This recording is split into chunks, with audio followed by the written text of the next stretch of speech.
here and a lovely part of the world. And thanks for having me. The title of my talk is The Changing Face of Aging. High tech meets high touch. Let me tell you about the high touch part first. It's what I do. So a little bit about my work. I love what I do because it's high touch. I have powerful relationships with patients and families, often over many, many decades. I now care for multiple generations, the children I cared for. Yes, I specialize in internal medicine as a primary care physician. I'm good at diabetes and hypertension and arthritis, but I can't really take care of people without understanding the social environment in which they function. I just can't be effective. And although you may have many diagnoses or labels or conditions that were given to you over the course of a lifetime, I really don't care about that. I really care about you being able to function in the face of whatever they say you got. My work is all about function, and we talk about in gerontology what matters most to you. If it's golf, if it's picking up your grandchildren, if it's volunteering, if it's gardening, that's what I am interested in. I'll order tests if you need them, but I'm pretty old school. I like examining patients and hearing about their issues, their families, their medical complaints, because that's how you learn, and tests are overused in my opinion. And business is good. This slide shows the life expectancy from 1500, estimated out to 2100. In 1500, life expectancy was about 28, 29. It begins to peak up around 1850, 1875. That had nothing to do with medicine. That's when a physician named John Snow figured out that a cholera epidemic in London was from a single well pump, and he famously removed the handle of that pump. And we discovered that it's not a good idea to get your water from where you go to the bathroom, okay?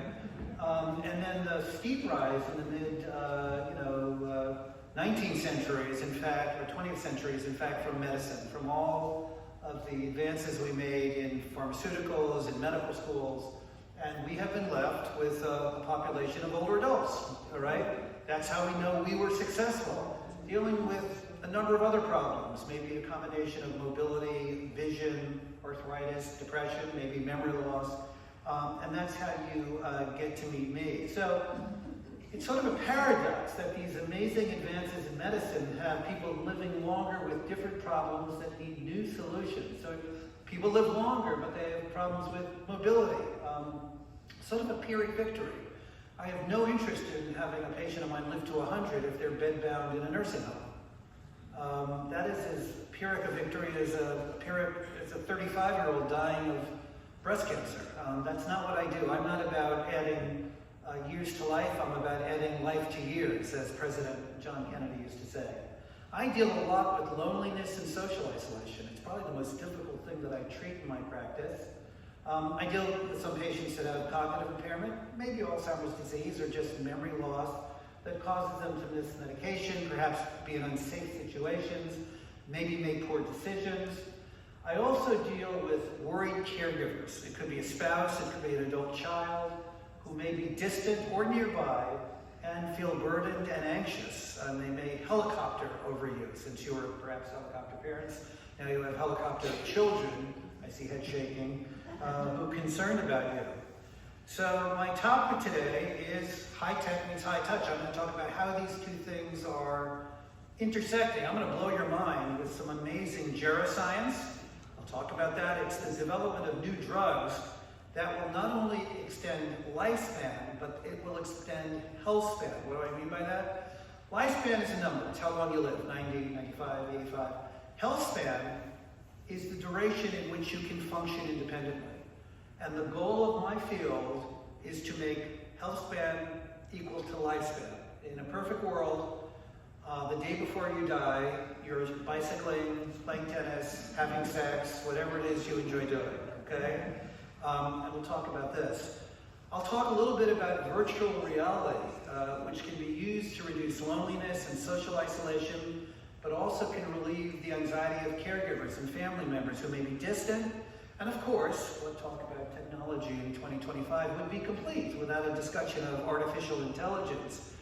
And I'm going to show you some amazing stuff, how we're using AI at Cornell to help older adults make better life financial and other health situations and decisions. So that's kind of the outline of the talk, those three areas. But first let me answer the question I'm asked most, which is how old is your oldest patient? And I'll introduce you. My patient, Happy Riker, lived to 109, maybe because she had no children, I'm not sure. Cornell graduate, there she is at the Cornell Apple Orchard. And there she is meeting former Governor Patterson. And I said, Happy, I saw the picture of you in the newspaper with Governor Patterson. What did you tell him? And she said, I told him he's the worst governor in my lifetime. Because when you're 109, you can say whatever you want. The other story I told the other day was I asked her, who did she first vote for? She said, well, I wanted to vote for Coolidge, but I couldn't. And I said, why didn't you vote for Coolidge? She said, because I wasn't allowed to vote. It was before suffrage. I mean, can you imagine the lifetime study about 6 or 7 years ago? And so here's my question for you. What was her secret? Was it copious red wine consumption? 500 calories a day, what we call caloric restriction. Genetics. Was she a gym rat? Or did she eat a plant-based diet? Anyone want to take a guess? Red wine! No, you're wrong. Genetics. Not a bad way to go, however. Right, exactly. Despite what you read in the paper, I won't begrudge you your glass of red wine. So Helen had a longevity gene called sirtuin-1, and there are several of these genes that we've now discovered now. And people with exceptional longevity, usually over age 95, as we define in gerontology, often have one or more of these genes that confer not only long life, but they confer long life without disability. So you'd find Helen at the local bar with a Miller Lite, holding court, and sort of to impress upon you the genetics of this. Here's my other patient, her brother, who died at 109, Irving Kahn, who was investing stocks, started doing that before the great market turned down in 1929, trading stocks until about a week or two before his death. An amazing human being. It's an Ashkenazi family, and there's a third sibling who lived to 104. And again, all of them without disability to the very end of life. And it's interesting, for these folks, the usual rules do not apply. This is Helen at 102 telling me she was going to take up smoking again. I said, Helen, not a good idea. And she said, Mark, I've outlived many of my doctors. I plan to outlive you. She said. And when you study these people, you find out that they have horrible diets. Less than 10% are vegetarians. They're not particularly active. Helen used to say, I've never been to a gym in my life. A variety of not so great habits like smoking.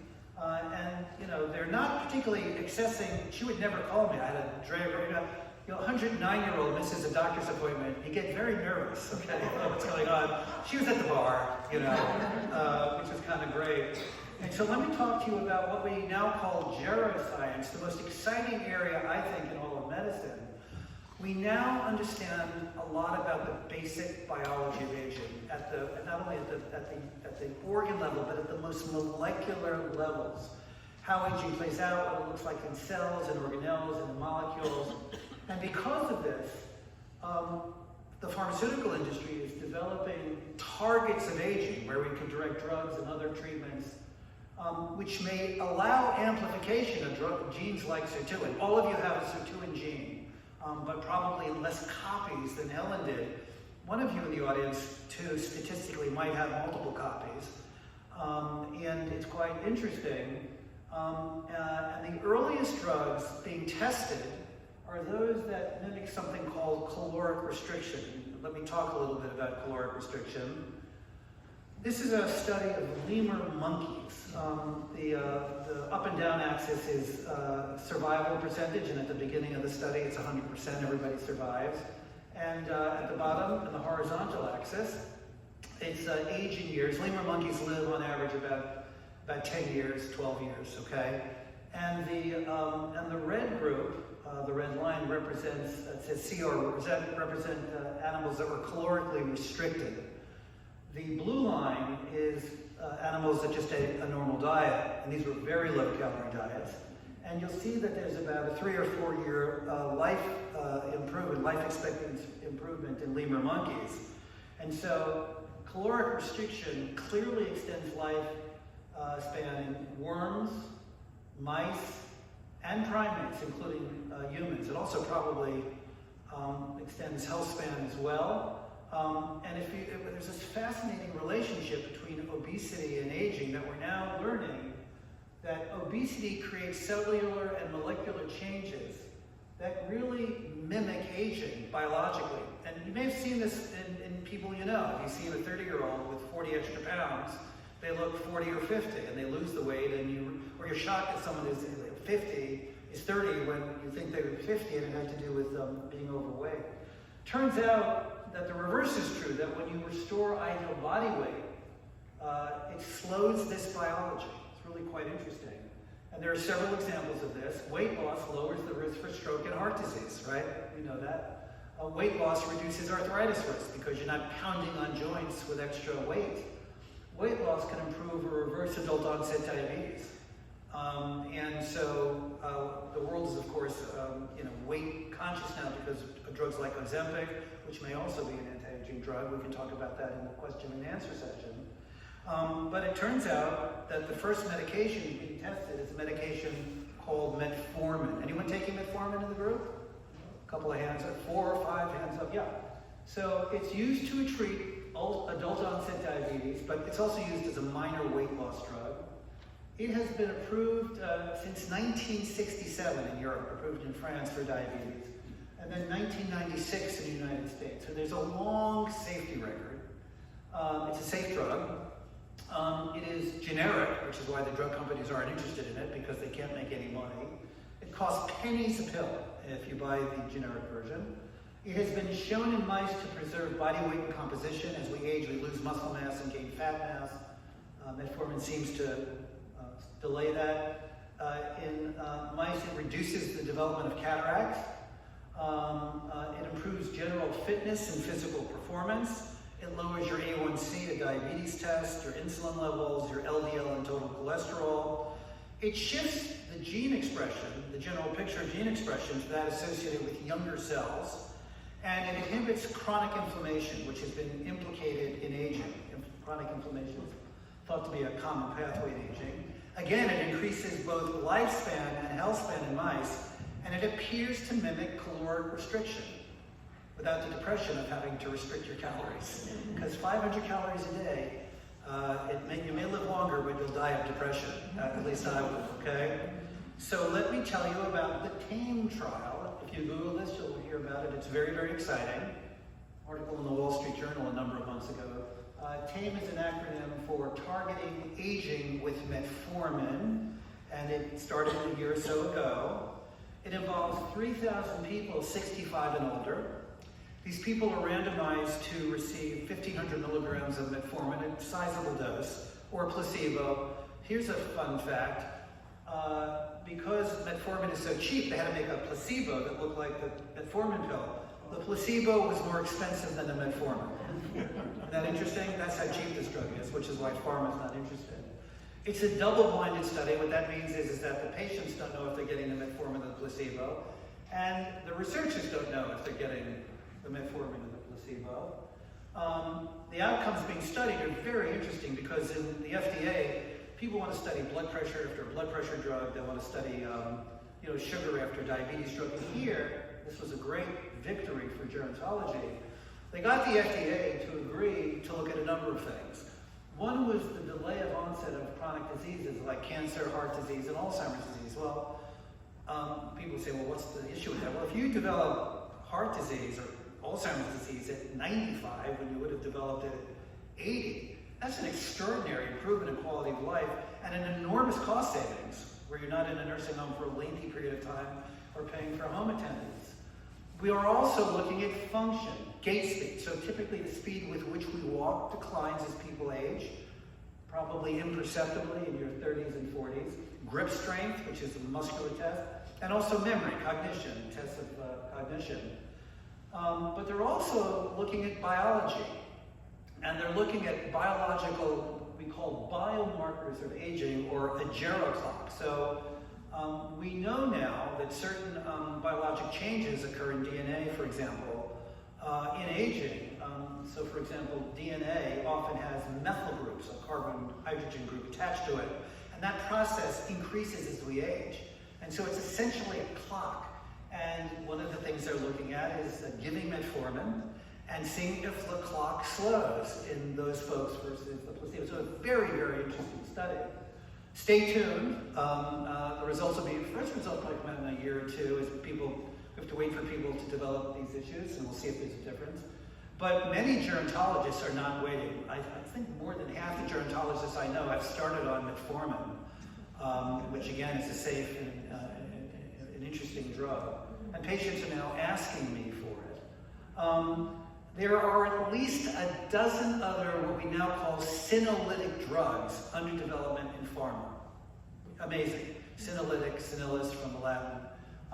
And I believe, I would not have said this maybe even 3 or 4 years ago, in a few years you will go to a physician and get a medication like Lipitor or aspirin that will be used to influence your aging. I didn't say reverse, I didn't say stop, but there's a lot of hoo-hoo out there. But I never thought I would see it in my lifetime. It's just a remarkable time in aging. Now, in addition to the biologic clock, we also have what we call the quantified self. Any iPhone owners here? Hands up. Let me ask you, iPhone owners, 10 years ago, would you have had any idea about how many steps you walked per day? You wouldn't. And now this thing has come and has measured what you're doing. And there's this whole field of wearables that measures your sleep quality, right? And so in addition to the biology, we can measure things that are happening, in real time. And let me introduce you to my colleagues at the Cornell Hybrid Body Lab. These are folks in Ithaca doing crazy stuff. At the bottom right, there's a product called Sweat Skin. These are all experimental, which measures perspiration, even if you're not perspiring. It's imperceptible. As we age, people lose the ability to cool their bodies with sweat.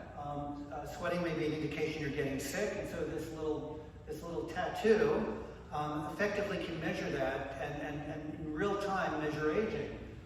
Nyctema on the left, and a similar product on the upper right, is used for patients who have swelling, perhaps from a mastectomy in one arm, and this mechanically, through feedback, milks edema back into the circulation. I like the one on the left. It's called Nailo. You see this little thing on the thumb. That is a mouse pad that you can activate on your nail and have little inputs. Pretty exciting. So this combination of biology, the medications, geroscience, and the wearables will enable us to measure aging much more precisely. And again, it's just a tremendous field of high tech meeting high touch. I want to talk about loneliness because this is the bane of my practice. People say to me, Mark, what's the most difficult thing that you treat? Cancer, hypertension. The most difficult thing I treat in my practice is loneliness. It's the bane of my existence, and it leads to medical problems. People not taking their medicines, not coming to the doctor. There's a difference, by the way, between loneliness and social isolation. Are people aware of this? We don't talk about it. So social isolation, social network, is a number. It is quantifiable. So we have tests that we give people. Who do you see every day? Who do you speak to every day? Who could you call in an emergency? Who would bring you food if there was a problem? Who could take you to the doctor? You get a number. You get a number. You can add it up. There's a score. Loneliness is a subjective sensation. People feel loneliness. There are many people with enormous social networks who are lonely. They feel lonely despite people in their environment. And there are many people with very small social networks, but they have a very close friend, and they don't feel lonely. So there's a correlation between the two, but they're not perfect. So our Surgeon General 2 years ago, I don't know if you saw this in the news, had this amazing report from a physician, I thought, called Our Epidemic of Loneliness and Isolation, and really went into detail about the health effects, particularly in older people, of loneliness and isolation. I was saying the other night that in England now, in England they have ministries of defense and ministries of the interior. They have created a ministry of loneliness. That's how important they view this. And by the way, this is not a phenomenon just among older people. Many younger feel lonely. I mean, let me share the data here. How common is lack of social connection? 1 in 3 people in the US feel lonely. And it seems to be bimodal. It's young people and older people, which is kind of fascinating. Maybe we should connect them, right? About 1 in 4 adults in the US feel that they lack social and emotional support. 1 in 3. If that were a disease, we would say it is a pandemic, right? I mean, and it's sitting within our midst. And the negative health effects of loneliness is extraordinary. In these slides, the light blue line is the prevalence of certain medical problems in people who are not lonely. And the dark blue lines are people who are lonely. I'll read them to you if you can't see them. They're hard to see. So the prevalence of sleep disorders in non-lonely people is 14%, 24% in people who are lonely. Weight problems or complications, 10% in non-lonely people, 15% in lonely people. Substance abuse, 3% in non-lonely people, 9% in lonely people. Neurologic disorders like Alzheimer's disease, 2% versus 9%. Compelling data that loneliness is a risk factor for dementia. And then kidney or urologic problems, 5% in non-lonely people, 8% in lonely people. And my favorite data from this report, the Surgeon General said, loneliness has the same health effects of smoking 15 cigarettes a day during a lifetime. And we can fix it. It doesn't involve a medication. It doesn't involve chemotherapy. It doesn't involve a surgery. It involves what we are doing here right now. We are here together, not on Zoom, interacting with each other. And I cannot tell you how important this is. We've created, in my medical practice at Cornell, a welcome wagon. People remember the welcome wagon? Of course, you move to a new town. What do you get? You get a packet of discount coupons, and they invite you to the book club, the wine tasting club. And that happened to me when we moved. We felt fabulous, and we're sort of recreating that. If you're an older person interested in going to the museum, how do you find somebody who you want to go with? And so we're pairing people up within the practice. We view the practice of medicine as more than giving you blood pressure medicine. We view it as making you a friend. I can treat diabetes and hypertension, and the sugar goes up and down. The impact of me giving you a friend, it's dramatic based on the data that I'm showing you. We call this social determinants of health. Now, as we age, loneliness has some special dimensions, which you're probably familiar with. One is bereavement and loss of friends. As we age, we lose loved ones, a spouse, friends, colleagues, and that's hard, and we shouldn't be Pollyannish about it. We have a trend in this country. I grew up in a home with my grandparents for multiple generations. It was the greatest gift to me. But now we have children who don't live locally, who might move to the other side of the country. Mobility problems can limit your ability to come here, to go to the senior center, to go out to dinner. Driving cessation, losing the ability to drive. I work in New York City where people have a little yellow vehicle that takes you from cultural event to cultural event. Lyft has been and Uber have been a big improvement. More about that in a second. Hearing loss. Many of my patients with hearing loss can't understand a conversation at a restaurant, feel left out, won't go to a restaurant, then they become depressed, then they become isolated. You see the cycle, okay? And then no one to take you to the doctor if you're isolated or interacting with you to know you're getting sick. This is why I get calls from a mailman that, I found the mail piled up and your patient was found down on the ground when the superintendent, went into their apartment. And then in our age of digital proficiency, the inability to access or capably use the internet. Now I want to be careful here because there are some ageist tropes about the internet. Here's one. This woman is looking at the internet. It says, tracking my cookies, they'll never get my recipe. But it turns out that older people can use technology if they are involved in the design of technology. And the big problem is that Most technology for older people is designed by 20-year-olds. And it's unusable. Most homes are designed by everything. Have you looked at a soup can? It's in Times Roman 2. You can't read I can't read Resi. I just turned 65. I'm like, I have a problem. No, I don't have a problem. The can has a problem, we've been working on this, and we've developed a very interesting project in virtual reality. And I think you'll find this fascinating. So we've been using virtual reality at Cornell for cognitive engagement and leisure, people by themselves doing interesting things. We used it for social connectivity and support. I'm going to talk about that in a second. And we've used it for physical fitness and rehabilitation. We have now projects of patients who've had a stroke and you get physical therapy at home using VR glasses, which saves time and travel, makes it less expensive. But I want to talk particularly about social isolation, and this is a social virtual reality problem. So this is a map of the U.S. Cornell University Medical Center is in New York. The undergraduate campus is in Ithaca, as many of you may know. The bottom is a colleague that we work with at Florida State in Tallahassee. And we took a couple of homebound older adults. They'd not been out of their houses because of mobility problems in 5 years. Imagine that. And we gave them virtual reality glasses, and we paired them, and we took them on a trip together. And let me show you this. We took them to the Duomo in Milan. And here they are walking together. They're speaking to each other. They can hear each other. And now they're in Europe with another person for the first time in many, many years. And here they are as avatars taking a balloon ride together.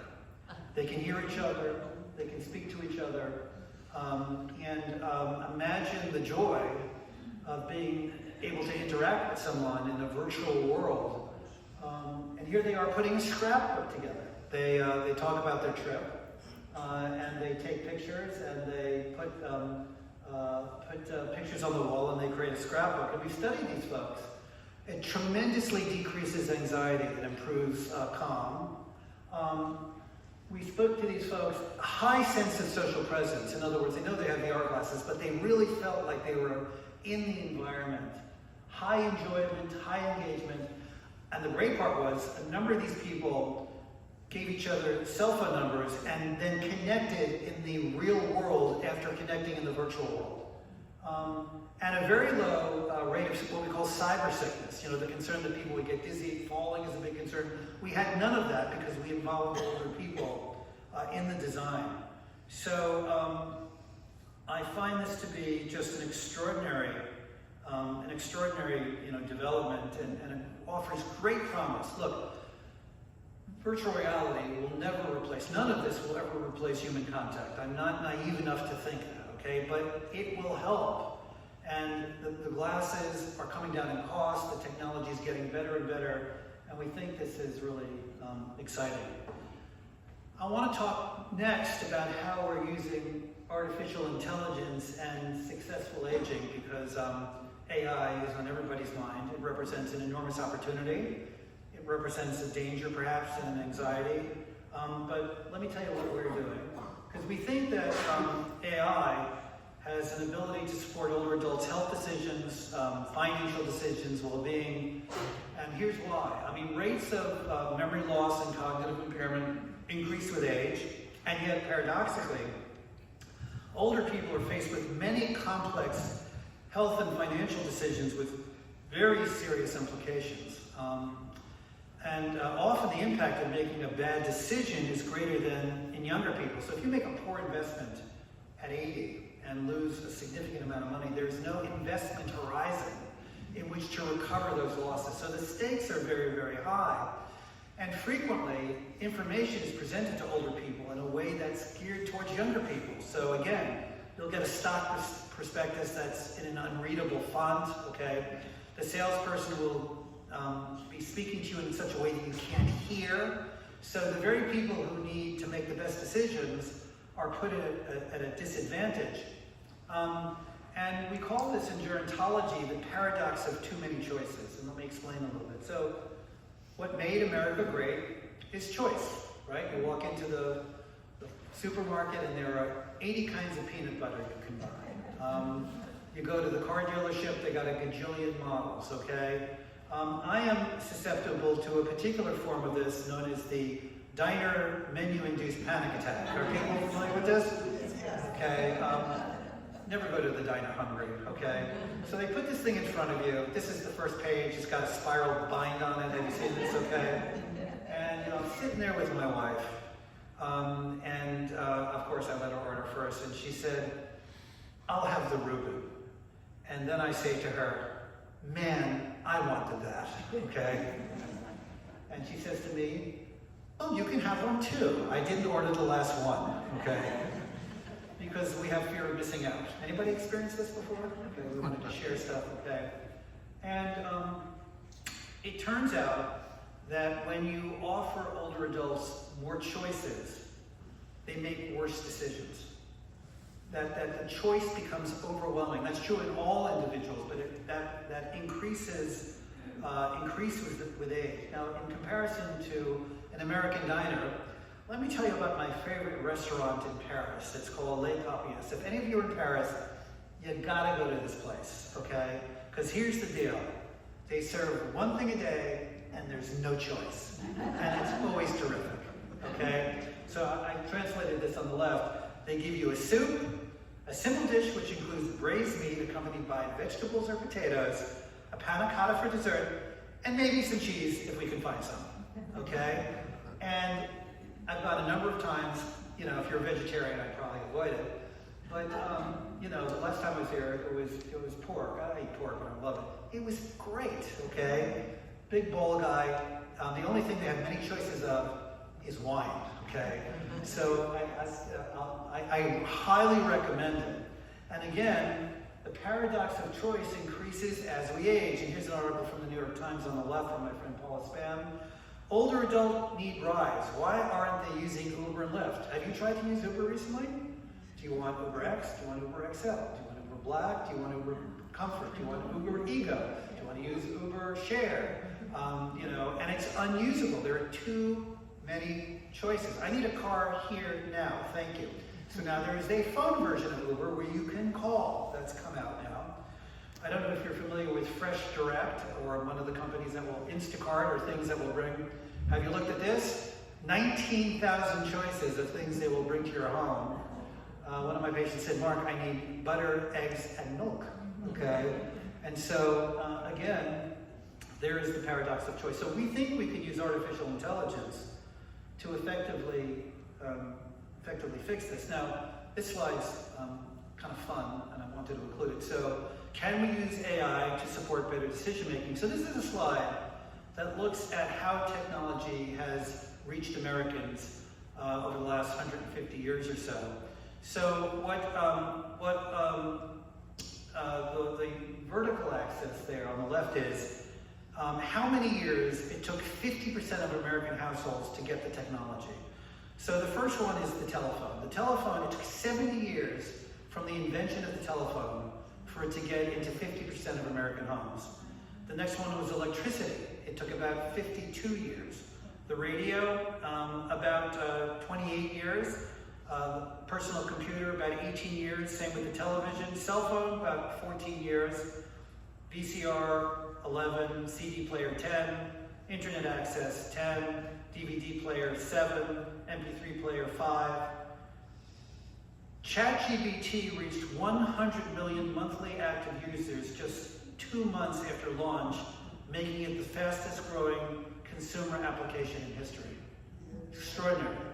It's here. I don't know if people are using it, but there you go. So it's here, people are using it.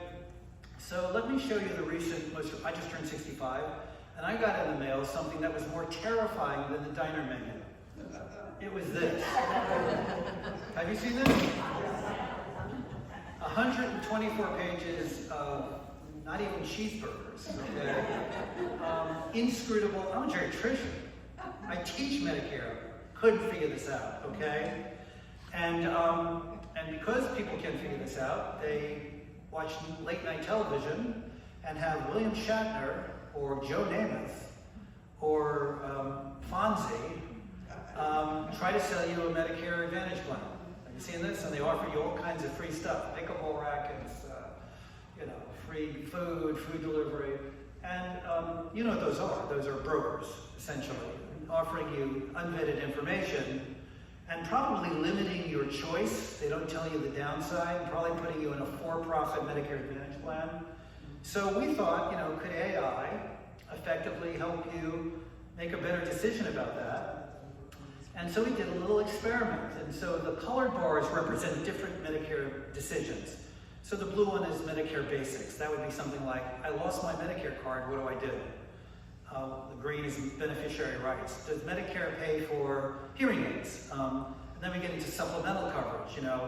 Will Medicare pay for travel if I get sick overseas? The answer is no. Supplemental Medicare typically will. Medicare beneficiaries, the human beings on the right, and they were kind of okay, not terribly good. These are people who allegedly read that book. And on the left, we have several search engines. The middle one is ChatGPT. Did pretty good. Alexa was terrible. Google Assistant was bad. But the best one was Bard, which is a Microsoft AI engine. And I got really most of them right. We then started acquiring these different search engines about long-term care insurance. Anybody have long-term care insurance in the group? Yes. Excellent, good. So we asked simple questions like, what is long-term care insurance? Sort of medium questions like, what are the pros and cons of getting long-term care insurance? And then complex questions like, what is the average annual premium for long-term care insurance for a 60-year-old woman? And here's what we found.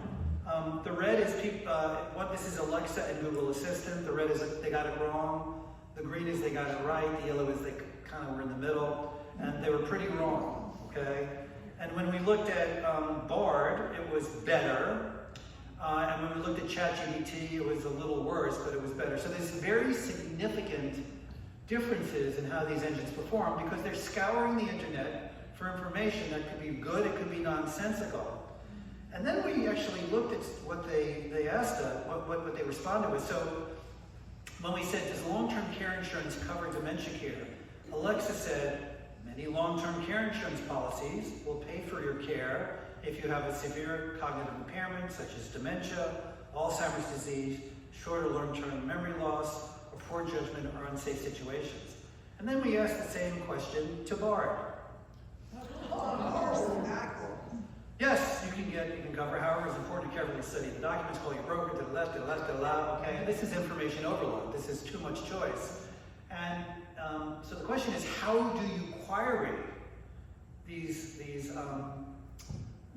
search engines? And then we asked it, could you please simplify your answer, okay? And so we're training older adults to ask the question in the correct way. Yes, long-term care insurance often covers dementia care, but coverage details vary. Check your specific conditions and types of care covered. Consult with a financial advisor to help you understand your options. So again, we need to understand how older people sort of interact with that. So people are already going to artificial intelligence to effectively help their medical questions. So we asked older people, would you use ChatGPT to self-diagnose? 78% of people said they would use ChatGPT to self-diagnose their conditions. Have you ever entered your symptoms into ChatGPT? 52% of people said they'd entered symptoms to see what was wrong with them.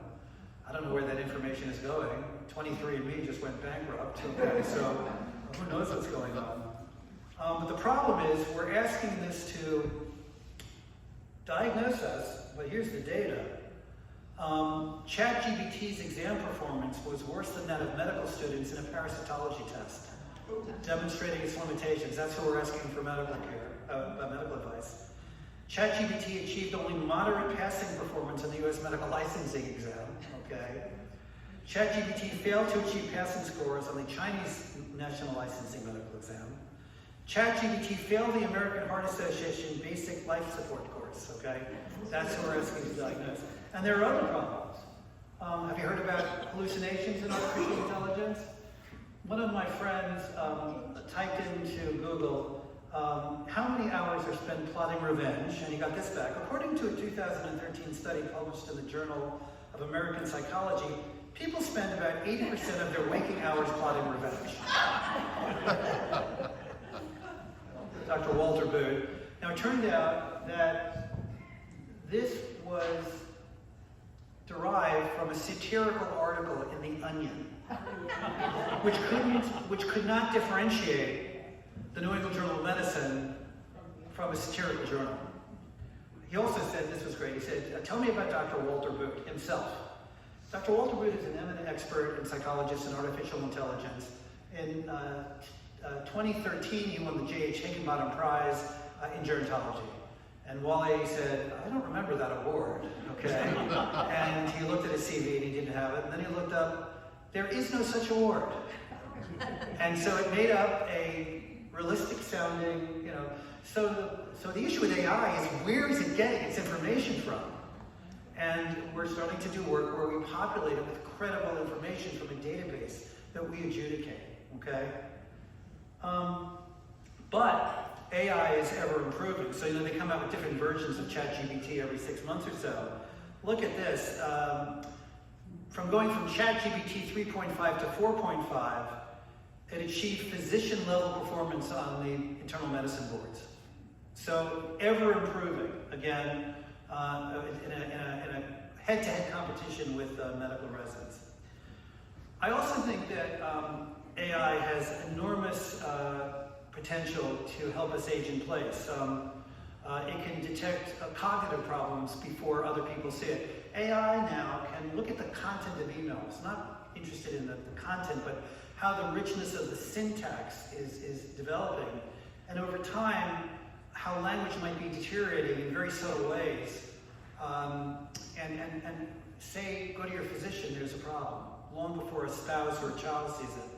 Just-in-time support for older adults. AI can predict when medication non-adherence is going to occur and can send just-in-time reminders. Anybody use a med reminder app on their phone? Good, a couple of people. So I got a med reminder app coming here in the car, not near my medication. It can geolocate it to determine, wait, give the response when you're home, right? Or it can predict when someone is about to become non-adherent with various patterns. Amazing, okay?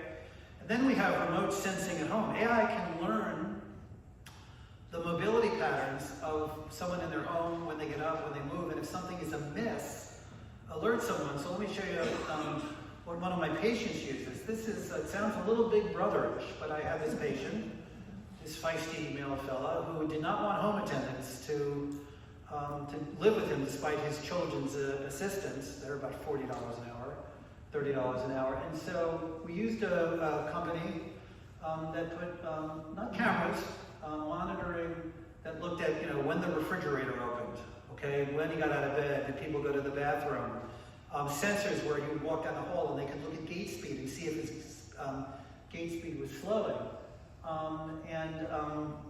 And each morning, his kids and I would get this, the temperature of the home, how many trips to the bathroom, whether or not somebody got out of bed at night, and a remarkable way of monitoring someone without invading their dignity with someone living with them, right? Cost of the system, $30 a month after the hardware. An amazing opportunity. Cute story. One morning, no movement, like family rushed over there. He's not there. He's sleeping at his girlfriend's. Where there was lots of movement. So you see the potential for this. Here's my last slide. The face of aging, high tech meets high touch. This older guy with his teeth in the glass and his iPhone in the glass, right? What an exciting time. I collect quotes about aging. It's my hobby, and I always like to end a talk with a quote. My favorite is from the American humorist Will Rogers. He said, "One must wait until evening to realize how splendid the day has been." Thank you for listening and coming to hear me talk. I'm happy to entertain questions.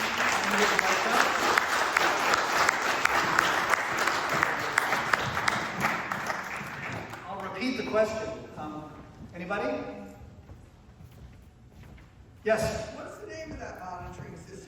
There are several of them. Philips makes one. Just Google aging in place home monitoring, and you'll see several of them. Okay, amazing, right? Amazing technology. And again, the cost of a home attendant, $30 an hour, $30 per month.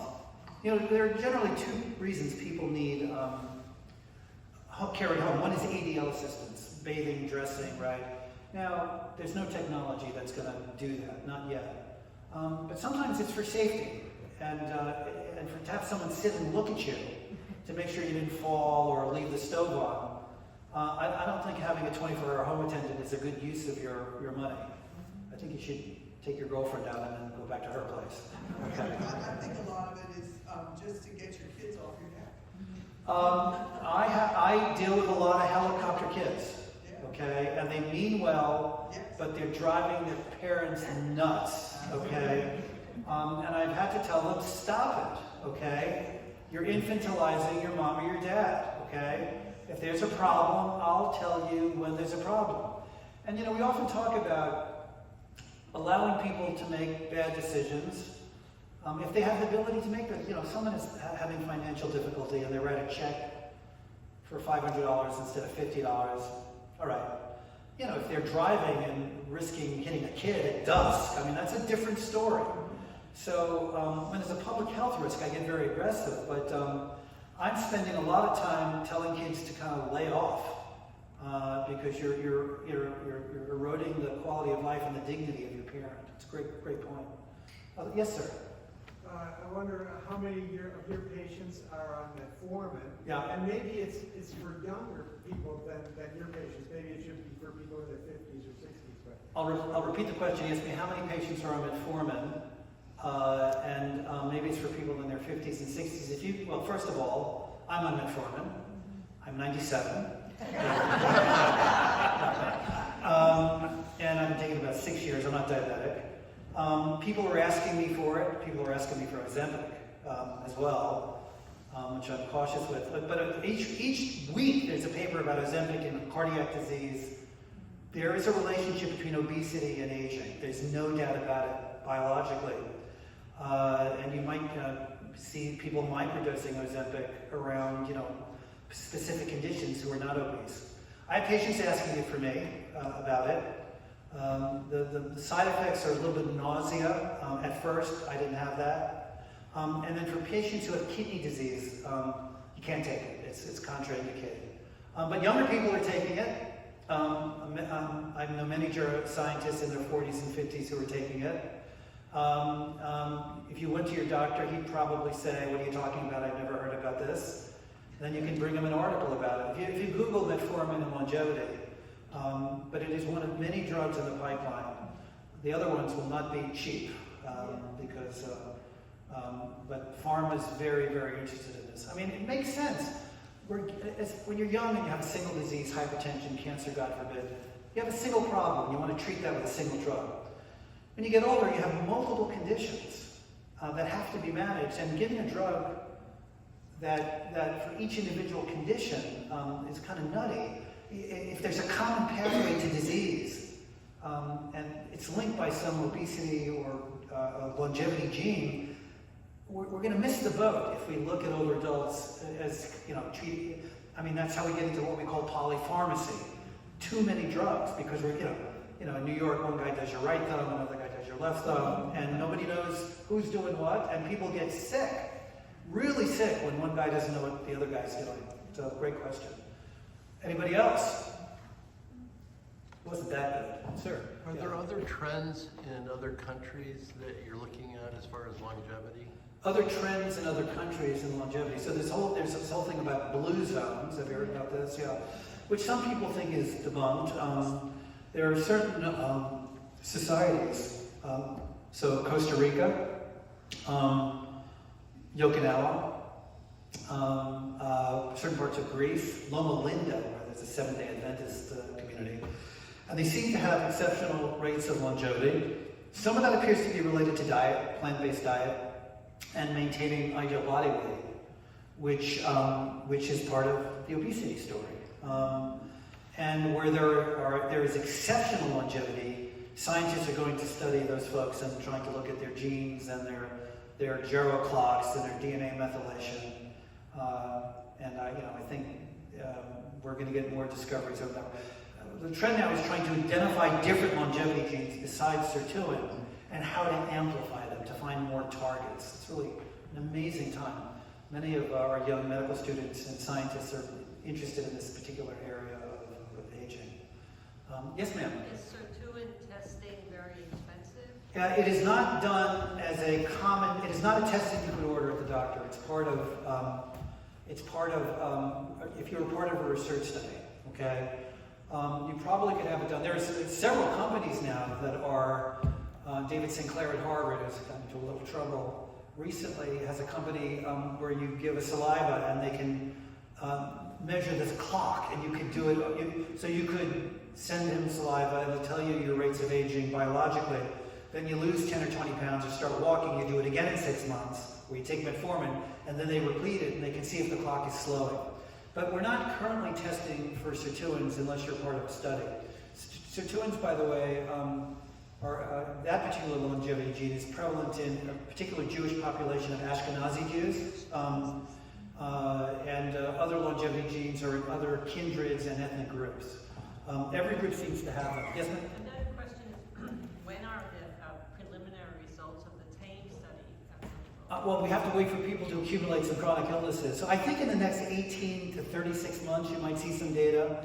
I mean, it's a big study, and again, the world is looking at this, and pharmaceutical industry as well, to see if they should be, but amazing stuff. Yeah. Other questions? Yes, ma'am. Have you heard of examples of communities that have figured out how to help on the isolation issue? How to help? On the isolation issue for people? Yes. There's something called naturally occurring retirement communities where people age within it. There are many examples of this, where people will age in an environment. There is a movement now towards communes, like in the 60s, where maybe they take some recreational drugs. I don't know. Did you see Little Miss Sunshine with Alan Arkin? That's great. His grandson is taking drugs. You shouldn't do drugs at your age. Do drugs at my age. One of my favorite movies. Yes, there are all kinds of collaborative living models because nobody wants to go to a nursing home. So congregate housing.